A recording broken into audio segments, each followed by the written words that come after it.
नमस्कार। बात को समझो में आप सभी का स्वागत है। नेपाल के आसमान में उठने वाली आग की लपटें और धुआं अब कुछ कम होता हुआ दिखाई दे रहा है, लेकिन नेपाल के भविष्य पर जो धुंध छाई हुई है वो अभी भी पूरी तरह से साफ नहीं हो रही है। नेपाल का भविष्य असल में लंबे समय से कुहासे में ही है। जब राजमहल का बड़ा गोलीकांड हुआ और 2008 के बाद से राजतंत्र से लोकतंत्र की ओर कदम बढ़ाए नेपाल ने, तब दरअसल वहां पर न लोक खुश रहा न तंत्र स्थापित हो पाया। भारत के लिए चिंता का सबब यह है कि कभी बांग्लादेश, कभी श्रीलंका, कभी म्यांमार, कभी पाकिस्तान और कभी अफगानिस्तान से आने वाली ये विद्रोहों की आवाज़ें, ये आग की लपटें, ये तख्ता पलट के शोर में हम खुद को कहाँ पाते हैं। दरअसल जिन लोगों को ये चिंता है कि हम खुद को कहाँ पाते हैं, उनको पहले ये समझ लेना चाहिए कि आज़ादी के बाद से भारत की जो यात्रा है वो किस दिशा में गई और इन सारे देशों की यात्रा किस दिशा में गई। इन सारे देशों ने कहीं ना कहीं अपनी संप्रभुता से, अपने स्वतंत्र अस्तित्व से समझौता किया और उन विदेशी ताकतों को घुसपैठ की पूरी छूट दी जो लगातार इन पर गिद्ध दृष्टि जमाए बैठी थी। वामपंथ और पूंजीवाद की दिखावटी लड़ाई के बीच दरअसल सबसे बड़ा खेल पूंजी का है और पूंजी की इसी लड़ाई में चीन हो या अमेरिका, उन्होंने इन सारे देशों को केवल अपने सैन्य अड्डे, अपने एक उपनिवेश के रूप में देखा। उपनिवेश का काल खत्म हो गया है केवल कागजों पर, केवल इतिहास में, लेकिन आजकल उपनिवेश वो है जब पाकिस्तान में आपकी सेना के हवाई जहाज खड़े रहें, वहाँ पर तेल भरवा सकें, वहाँ पर आपकी मिसाइलें तैनात रहें। यूक्रेन के कोने पर जाकर नाटो के देश अपनी मिसाइलें और अपना सैन्य तंत्र स्थापित कर सकें और उसके विरोध में जब रूस सामने आए और कहे कि इसको नाटो में नहीं शामिल कर सकते तो दोनों में युद्ध छिड़ जाएगा। किसी के लिए कोई देश सैन्य अड्डा है और किसी के लिए कमाई का सबसे बड़ा जरिया। चीन की विस्तारवादी नीति की आंखें भी भारत के इन पड़ोसियों पर लगातार लगी हैं और इसीलिए उसने नेपाल में तगड़ी पैठ बनाने की लगातार कोशिश की, सड़कें बना कर दी और कर्ज के जाल में उसको ठीक वैसे ही फंसाया जैसे श्रीलंका फंसा हुआ था। इसी तरीके से हमने देखा कि बांग्लादेश में क्या हुआ। जिस तरह के दृश्य अभी सामने दिखाई दे रहे हैं, लूटपाट के, सड़कों पर कत्लेआम के, आगजनी के, वैसे ही दृश्य हमने बांग्लादेश में भी देखे और बांग्लादेश में किस तरीके से शेख हसीना के साथ हुआ और लोगों ने वहाँ के अंतर वस्त्र तक नहीं छोड़े, सारे सामान को, सोफे को, मुर्गियों को लूट कर ले गए। बड़ा सवाल यह है कि क्या केवल क्रांति का हो जाना पर्याप्त है या क्रांति जिस उद्देश्य से की गई उसका स्थापित होना ज्यादा जरूरी। आप सब ने पिछले कुछ दिनों में लगातार नेपाल में होने वाली घटनाओं पर निगाह बनाए रखी और वहां से आने वाले दृश्य हम सभी को चिंतित ही कर रहे थे। इसका जो दूसरा हिस्सा है बहस वाला, उसको ज़्यादा न छूते हुए केवल आखिरी में लूँगा, लेकिन सबसे पहले समझ लेते हैं कि जेन ज़ी के नाम पर, जी हाँ, जेन ज़ी मतलब नेक्स्ट जनरेशन, मतलब नई जनरेशन, मतलब नई पीढ़ी, युवा पीढ़ी। दरअसल 1995 से बाद के जो युवा हैं जिन्होंने अपने आप को एक अलग तरीके से स्थापित किया और दूसरा 2005 से लेकर अभी तक के जो 18 से 20 साल के युवा हैं, उन्होंने अपने आप को अलग तरीके से देखा। उन्होंने आँख ही मोबाइल के साथ खोली और उन्होंने जब खास तौर पर अगर 2005 में किसी का जन्म हुआ और 8-9 से जो डिजिटल युग चालू हुआ और जिसका तेज़ी से 2015 के बाद से रफ्तार पकड़ी और अब तो सब कुछ इंस्टाग्राम है, अब तो सब कुछ फेसबुक है, अब तो सब कुछ रील है और रील की क्रांतियां हैं। एक मिस्र की क्रांति थी जो ट्विटर के जरिए हुई और एक अब नेपाल में हुई क्रांति है जो सोशल मीडिया को वापस बहाल करने के लिए हुई। मतलब एक में सोशल मीडिया क्रांति का माध्यम बना और एक में सोशल मीडिया की वजह से क्रांति हो गई। इन दोनों के अंतर को भी समझना पड़ेगा। हालांकि दोनों ही जगह सोशल मीडिया ने महत्वपूर्ण भूमिका निभाई और जिस डिजिटल युग में आप जी रहे हैं, जहां पर ये अमर उजाला डिजिटल का भी सारा कंटेंट आप देख रहे हैं, इस बात को समझो भी आप फेसबुक पर या इंस्टाग्राम पर या यूट्यूब पर जहां पर भी वीडियो के माध्यम से देख रहे हैं, ये सभी वही माध्यम है। दरअसल मूल मुद्दा है उस पर क्या प्रवाहित हो रहा है। सबसे पहले समझ लेते हैं कि नेपाल में जो कुछ भी हुआ वो मोटे मोटे तौर पर क्या है। बाकी बहुत सारी तफसील, बहुत सारी डिटेल्स, बहुत सारी जानकारियाँ आप तक पहुँच चुकी हैं, लेकिन सोशल मीडिया पर ये क्रांति की जो चिंगारी सुलगी उसके मायने क्या हैं और यहाँ से आगे का रास्ता क्या है और इसके जो मायने भारत में निकालने की कोशिशें हो रही हैं उसको थोड़ा सा समझने की कोशिश करेंगे और उस पर विस्तार से बाद में एक बात को समझो बनाने की भी मैं अपनी ओर से कोशिश करूँगा। दरअसल नेपाल में जेन जी यानी युवा यानी कि नेक्स्ट जनरेशन जो 1997 से 2010 के बीच में जन्मे, उनके आंदोलन ने वहाँ की सत्ता को अब उखाड़ फेंका है। जी हाँ, आखिरकार प्रधानमंत्री केपी शर्मा ओली को भी इस्तीफा देने के लिए मजबूर होना पड़ा और हालांकि उनके इस्तीफे के बाद भी आग नहीं थमी, सेना को बीच में दखल देना पड़ा और सेना के दखल के बाद सड़कों को पानी से धोकर उन निशानों को मिटाने की कोशिश हो रही है जो क्रांति के चिन्ह वहां पर स्थापित करती हैं नेपाल में। इस आंदोलन के केंद्र में सोशल मीडिया रहा। एक तरफ नेपो किड्स और नेपो बेबीज जैसे हैशटैग ने नेताओं के बेटे बेटियों की आलीशान जिंदगी को बेनकाब किया और इन हैशटैग के जरिए युवाओं ने सोशल मीडिया पर नेताओं के बच्चों की ऐशो आराम वाली आराम तलब जिंदगी की तस्वीरों और वीडियो को साझा किया।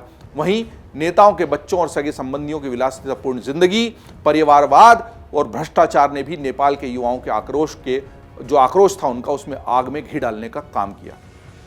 सोशल मीडिया पर शुरू हुआ यह कैंपेन जब सड़क पर आया तो संसद परिसर तक पहुंचे इन युवाओं ने नारे लगाए कि हमारा टैक्स तुम्हारी रईसी में, हमारे टैक्स से तुम्हारी रईसी नहीं चलेगी।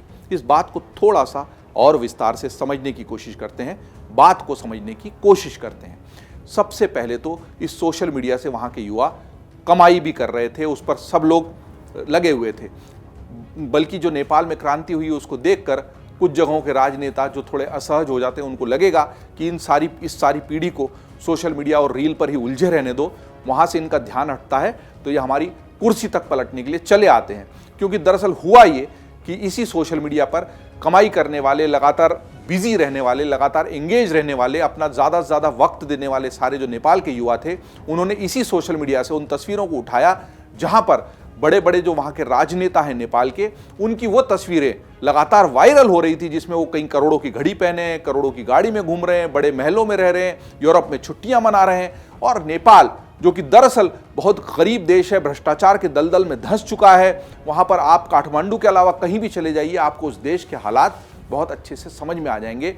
इतनी गरीबी के बीच जब राजनेताओं के घर में विलासिता और इस तरह का उपभोग दिखाई देता है तो लोग उसका विरोध करते हैं और इसीलिए उन्होंने नेपो किड्स और नेपो बेबीज के नाम से जब अभियान चलाया तो राजनेता डर गए। इस डर के चलते उन्होंने सोशल मीडिया को बंद कर दिया। सोशल मीडिया को बंद करने से ये जो उनके बच्चों के फोटो वायरल हो रहे थे वो तो बंद नहीं हुए, बल्कि विद्रोह की चिंगारी और अधिक भड़क उठी। इतनी अधिक भड़क उठी कि वो सारे युवा सड़कों पर आ गए। सड़कों पर आकर उन्होंने जिस तरीके से जबरदस्त विरोध प्रदर्शन किया तो उससे उनका जो लोकतंत्र का सबसे बड़ा मरकज है, लोकतंत्र का सबसे बड़ा प्रतीक है, वो भी नहीं बचा और आग की लपटों में जल उठा। लेकिन इसके साथ ही साथ दो और बड़ी बातें भी हुई। जिस युवा पीढ़ी को, जिसने इस पूरे आंदोलन में प्रमुख भूमिका निभाई और उसको आगे रखकर ये सारा विद्रोह चलाया गया, उसके पीछे कितने सारे लोग थे ये तब पता चला जब 1 से 1.5 दिन के बाद इस आंदोलन में चेहरे ही अलग नजर आने लगे। शुरुआत में जो कॉलेज जाने वाले या इस तरह के रील और सोशल मीडिया से खुद को स्थापित करने वाले युवा थे, उनके चेहरे आपको टेलीविजन चैनलों पर, वीडियो पर, सोशल मीडिया पर और नेपाल से आने वाली हर तस्वीर में दिखाई दे रहे होंगे। लेकिन बाद में अचानक बंदूकधारी, कुछ बनियान पहने, कुछ अजीब तरह के कपड़े पहने, लंबे बाल वाले, पुलिस की वर्दी को छीन लेने वाले और असामाजिक दिखाई देने वाले तत्व सामने दिखाई। तो आपको समझ में आता है कि इस तरह के आंदोलनों की आड़ में कौन अपना उल्लू सीधा करता है, कौन अपने स्वार्थ की पूर्ति करता है। बड़े बड़े जो शॉपिंग मॉल्स थे वहाँ पर और जो सुपर बाजार थे, उनसे बर्तनों को लूटने वाले, महंगे कपड़ों को लूटने वाले, जूतों को लूटने वाले, उनका विद्रोह से और इस क्रांति से कोई संबंध नहीं था। उन्होंने इस भीड़ की आड़ में, इस पूरे विद्रोह की आड़ में अपना उल्लू सीधा किया, लूटपाट की, अपनी झोली भरने की कोशिश की। हर किसी ने इसमें अपने स्वार्थ को आगे रखा। अब इसके आगे हम देखते हैं कि ये जो पूरा विद्रोह हुआ उसको इन उदाहरणों से समझने की कोशिश करते हैं कि नेपाली कांग्रेस में देउवा परिवार के कई सदस्य राजनीतिक रूप से सक्रिय हैं। क्यों ये विद्रोह की चिंगारी भड़की और कैसे परिवारवाद पूरी नेपाल की राजनीति पर हावी रहा, जिसकी परिणति इस विद्रोह में हुई, वो समझने की कोशिश करते हैं कि नेपाली कांग्रेस में देउवा परिवार के कई सदस्य राजनीतिक रूप से सक्रिय हैं। इसी तरह केपी ओली के रिश्तेदार अंजन शक्य को नेशनल असेंबली सदस्य बनाने की सिफारिश की गई और राष्ट्रपति ने उनकी नियुक्ति भी कर दी। ऑस्ट्रेलिया, कतर, बांग्लादेश और स्पेन के लिए नेपाल के राजदूत के चुनाव पर भी गंभीर सवाल उठाए गए। महेश दहल को ऑस्ट्रेलिया का राजदूत बनाया गया, जो कि माओवादी नेता पुष्पकमल दहल प्रचंड के करीबी रिश्तेदार बताए जाते हैं। नारद भारद्वाज को कतर भेजा गया, वह केपी शर्मा ओली के करीबी बताए जाते हैं। इसीलिए सोशल मीडिया पर विरोध बढ़ता रहा और सरकार ने प्रतिबंध लगा दिया। सोशल मीडिया पर चल रहे नेपो किड्स और नेपो बेबीज जैसे कैंपेन के बीच में नेपाल सरकार ने 4 सितंबर को सोशल मीडिया पर पूरा प्रतिबंध लगा दिया। इस ऐलान के बाद सरकार ने इस दौरान कुल 26 सोशल मीडिया प्लेटफॉर्म्स को प्रतिबंधित करने का फैसला लिया। नेपाल में सोशल मीडिया प्लेटफॉर्म्स पर प्रतिबंध के बाद से ही कई समूहों ने इसे अभिव्यक्ति की स्वतंत्रता का हनन बताया। खासकर मानवाधिकार संगठनों और पत्रकारों ने इसे लेकर आंदोलन का आह्वान भी कर दिया। अब यह समझना जरूरी है कि यह डिजिटल पर जो चला पूरा आंदोलन, जो कि वर्चुअल वर्ल्ड था, आभासी दुनिया थी, वहां से वो सच की दुनिया में सड़क पर कैसे पहुंच गया।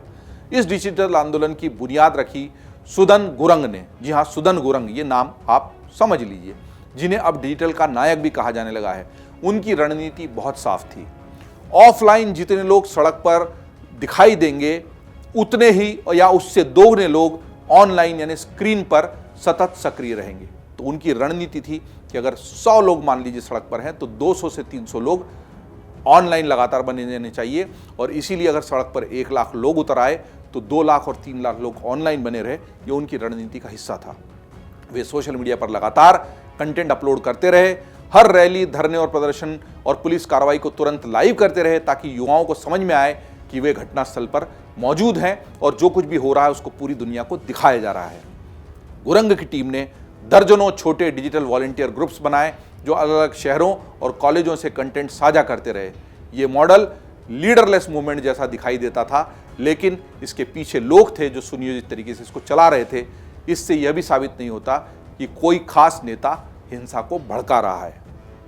यह भी समझना पड़ेगा कि ये जो मैं कह रहा था शुरू में कि एक डिजिटल बाजार भी था जिससे ये युवा जुड़े थे, और फिर नेपो किड्स का हैशटैग भी चला, और इस सब के बंद होने से कुछ लोग इसलिए भड़के कि नेपो किड्स के हैशटैग के खिलाफ आपने प्रतिबंध क्यों लगाया, कुछ लोग इसलिए भड़के कि सीधे सीधे उनकी रोजी का सवाल था, उनकी कमाई का सवाल था। डेटा और सर्वे एजेंसी स्टैटिस्टा के मुताबिक इस साल के अंत तक नेपाल में सोशल मीडिया विज्ञापन का बाजार 28.6 मिलियन डॉलर का हो जाएगा। भारतीय रुपये में इसको समझें तो 252 करोड़ रुपए से ज्यादा होता है। 252 करोड़ रुपए नेपाल जैसे छोटे देश के लिए बहुत बड़ा पैसा है। नेपाली मीडिया समूह माई रिपब्लिका की रिपोर्ट कहती है कि नेपाल कंटेंट क्रिएटर्स ने 2024-25 में यूट्यूब, टिकटॉक और फेसबुक के वीडियो से 3.5 बिलियन नेपाली रुपए कमाए। भारतीय मुद्रा में बात करें तो ये करीब 219 करोड़ रुपए होते हैं। मतलब बहुत बड़ी संख्या में बहुत बड़ा पैसा इस पूरे मामले में शामिल था। और इस पैसे के बंद हो जाने से, इस पैसे का रास्ता बंद हो जाने से भी युवाओं में एक आक्रोश था। मतलब सीधे सीधे उनका कमाई का जरिया जो था उस पर प्रहार सरकार कर बैठी और इसका खामियाजा भुगतना पड़ा कि पूरी की पूरी सरकार ही चली गई। मंत्रियों को देखा होगा आपने कैसे विदेश मंत्री और वित्त मंत्री को दौड़ा दौड़ा कर पीटा गया। नाले और नहर में घुस गए तो वहां भी पीछा करके उनको पीटा गया। और ये भी बात सही है कि इस सब की आड़ में लोगों ने अपनी जातीय दुश्मनी, किसी की किसी से कोई पुरानी दुश्मनी चली आ रही थी, उसका भी हिसाब चुकता करने की कोशिश की। ऐसा अक्सर होता है कि भीड़ के बीच में वो चेहरे घुस जाते हैं जिनका मकसद कुछ अलग होता है। नेपाल की जो हिंसा है, बांग्लादेश में जो कुछ भी हुआ, श्रीलंका में जो कुछ भी हुआ, इसमें 2 बातें बहुत स्पष्ट हैं। अगर आप किसी अन्य देश की कठपुतली बन गए हैं, उसके कर्ज के जाल में फंस गए हैं, आपका स्वयं का आधारभूत ढांचा मजबूत नहीं है, आप आत्मनिर्भर नहीं हैं, तो फिर आपके यहां पर ऐसी अराजक स्थितियां बनने की संभावनाएं लगातार बनी रहेगी। क्योंकि नेताओं ने अपनी जेबें भर ली, जनता तक लाभ नहीं पहुंचा, विदेश के कर्ज जाल में आप डूबे हुए हो और विदेशी शक्तियां आपको फिर अपने इशारे पर नचाने लगेंगी। भारत ने आजादी के बाद से विकास के पथ पर आगे बढ़ने का लगातार प्रयत्न किया है और यही विदेशी ताकतें हमारे इस पहिए को रोकने की लगातार कोशिश करती रही। एक बात आप महत्वपूर्ण रूप से समझ लीजिए, मैं उन टिप्पणियों को यहां नहीं दिखाऊंगा जिनमें भारत में भी इसी तरह के दृश्य देखने की ख्वाहिश जाहिर की गई है। लानत है उन लोगों पर, उन्होंने अपनी व्यक्तिगत दुश्मनी को, राजनीतिक दुश्मनी को उस हद तक पहुंचा दिया है, वहां देश और दल में वो फर्क करना भूल चुके हैं। मैं कह रहा हूं कि हमने आजादी के बाद से लगातार अपनी संप्रभुता से समझौता किए बगैर तरक्की की जो राह अपनाई, उसी से आज हम मजबूत स्थिति में हैं। न भाजपा की बात है, न कांग्रेस की बात है, न जनता दल की बात है, न वामपंथ की बात है। बात यह है कि भारत ने अपने स्वाभिमान के साथ समझौता नहीं किया। जो सबसे बड़ी हमारी अब तक की उपलब्धि है, ये स्वाभिमान और ये संप्रभुता बनी रहेगी तो हम बड़ी से बड़ी चुनौती से निपट लेंगे। ऐसे दृश्य, ऐसी आगजनी, ऐसी लूटपाट जो भारत की सड़कों पर देखना चाहते हैं, वो भारत के हितैषी तो कदापि नहीं हो सकते। आपकी राजनीतिक दुश्मनी अपनी जगह, लेकिन देश का हित उससे ऊपर ही होगा, उससे नीचे कभी नहीं। बात को समझने और समझाने का सिलसिला चलता रहेगा। आपको ये पूरी बात कैसी लगी, इसको कहाँ कितना समझा, इस पर टिप्पणी करेंगे तो आगे और बेहतर तरीके से इस प्रस्तुति को लाने में मदद मिलेगी। आप देखते रहिए अमर उजाला.com।